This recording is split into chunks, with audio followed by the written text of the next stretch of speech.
raw carbons act as greenhouse gases and also deplete life-sustaining ozone in the, tadi juga salah satu pronunciation yang cukup ribet, stratosphere. Stratosphere itu salah satu lapisan atmosfer ya. Jawabannya D. See, ini informasinya sangat spesifik, jadi kalian harus nyari.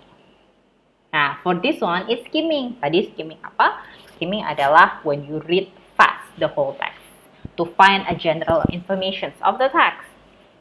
Di sini kita bisa coba, what is the main ideas of the first paragraph?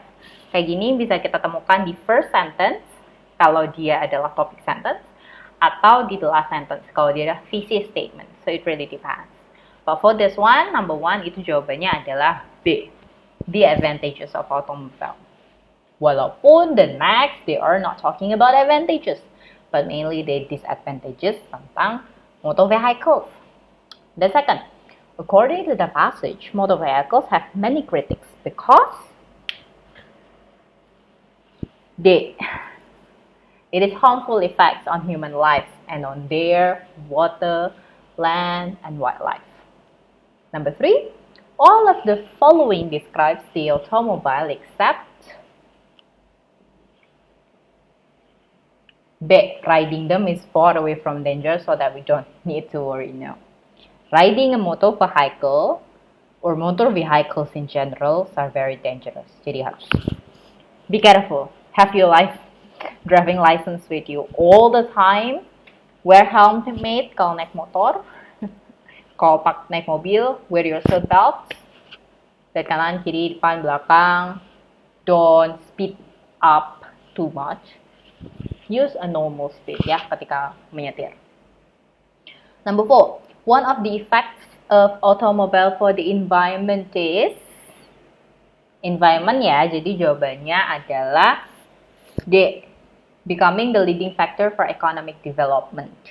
Ya, jadi advantages-nya itu sih. Tadi bisa dilihat dia memberikan 18% federal taxes and then the GNP 20%. So it's a lot of money. And number 5, the sixth paragraph describes information about, jawabannya adalah B, how oil addiction increases the chance of wars. First is comprehension check. So for this part, kalian cuma punya sign comprehension check. Jadi tanpa bedain yang scanning mana, skimming mana. So let's discuss about it ya, one by one. Number 1, what does the passage mainly discuss? Kalau the passage mainly discuss itu artinya yang ditanyakan adalah the whole text, the whole passage. Jadi bukan satu paragraf atau satu paragraf. Nah, cara mudah untuk mengetahuinya by reading the thesis statement. Remember, you can find the thesis statement of a passage in the first paragraph, in the last sentence of the first paragraph. Karena itu ngomongin soal no-fault divorce, jadi jawabannya adalah C. Why no-fault divorces are becoming more common. Number 2, the word spouse in line 2 is closest in meaning to a. Ketika kalian nggak tahu arti dari sebuah kata dan kalian have no access to the dictionary, kalau misalnya yang paling bagus adalah kalian cek dictionary-nya. However, if you don't have access to the dictionary, kalian bisa guess it from context. Salah satunya dilihat yang namanya spouse itu berarti partner in marriage.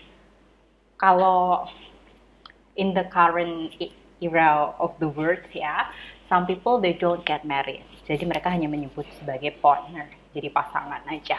However, if we talk about spouse, they have to be bounded in a marriage kind of institutions. Makanya spouse itu artinya marriage partner. Number 3, according to the passage, no-fault divorces. Jawabannya adalah are on the increase. Karena satu yang benar itu dan memang it's on the increase, jadi it's preferred. Dia inline dengan apa yang kalian jawab dari nomor 1. Karena jawaban nomor 1 adalah why no-fault divorces are becoming more common, maka dari itu number 3 harusnya jawabannya are on the increase. Karena menjadi lebih common, it means dia lebih banyak terjadi. Number 4, it is implied in the passage that not all divorces today are no-fault divorces. Jadi walaupun no-fault divorces indeed, is increasing, but it doesn't necessarily mean kalau one fault divorce, jadi salah satu dari the spouse is wrong, itu tidak digunakan lagi. Jadi masih ada beberapa orang yang menggunakan itu. However, ya gimana ya, divorce is something that is very hated by God, so you better avoid it. Maka dari itu, no fault divorce is kind of semakin common no fault divorce, it means like divorce itself itu tidak ada maknanya. Yaudah kita pengen pisah aja. When it's not actually that easy, ya. And number 5, the word proponents in line 6 is closest in meaning to proponents, dan setelah itu ada arguments yang menantang argumen sebelumnya. Maka dari itu kita bisa ambil pilihan enemies. Walaupun enemies itu terlalu like too much ya in connotations wise. But intinya adalah lawan. Number 6. The passage states that a public trial to prove the fault of one spouse can be a harmful process. Karena you have like to blame someone in a failed relationship, and blaming someone in a failed relationship is kind of like weird. Walaupun ada beberapa cases yang tentu saja it works, but many are not. Which of the following is not listed in this passage as an argument in favor of no divorce? Nah, untuk pertanyaan-pertanyaan seperti ini, kalian harus baca the whole text kan, untuk tahu yang mana yang benar, yang mana yang salah. Dan kalian harus berhati-hati dengan kata like not or except. So the answer is B. No fault divorce generally costs less in legal fees. Karena like you don't even know about it. They didn't even talk about the fees. Ya, fees itu biaya persidangan ya. Nanti kalau kalian pernah ke persidangan itu, nanti di bawahnya ada biaya yang muncul dari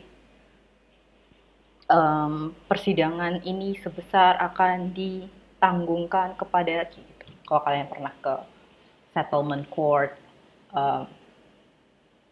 pengadilan niaga, usually you'll find that. Atau ini, pengadilan agama. Next is number 8, the word present in line 15. Could most easily be replaced by, jawabannya adalah existing. Present, perfect tense, kalian tahu jadi yang ada. Exist at that certain point of time, presence. Present, itu mempresentasikan. Jadi, when the stress is shifted, jadi pertama kalau present, stressnya di depan, kalau stressnya di belakang, present, jadinya kan stressnya di belakang, itu ganti makna. So be careful with English stresses, because it can make you stress. It used to make me stress so much. Number 9, the word settlement in line 17 is closest in meaning to agreement. Settle. Like my life is settled. So like sudah no problem. It's like adulthood. Yeah. And the last one, the tone of this passage is expository. Jawabannya.